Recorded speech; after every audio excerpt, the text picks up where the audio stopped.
रसूल खुदा सल्लल्लाहु अलैहि वसल्लम ने फ़रमाया, जब कोई बंदा मरता है तो लोग कहते हैं अपने पीछे क्या छोड़ा, और मलाइका कहते हैं अपने आगे क्या भेजा। अमीर अल-मोमिनीन अलैहिस्सलाम ने फ़रमाया, इंसान की दीनदारी की अलामत इसकी परहेज़गारी है।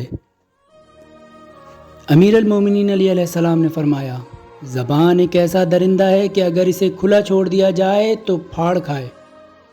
अमीर अल-मोमिनीन अलैहिस्सलाम ने फ़रमाया, अगर तुम अल्लाह की तरफ रग़बत करोगे तो फ़ायदा उठाओगे और निजात पाओगे, और अगर तुम दुनिया की तरफ रग़बत रखोगे तो ख़सारा उठाओगे और हलाक हो जाओगे।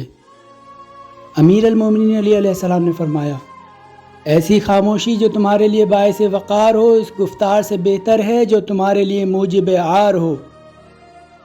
अमीर अल-मोमिनीन अलैहिस्सलाम ने फ़रमाया, आखिरत का सवाब दुनिया की मुशक्क़त को भुला देता है।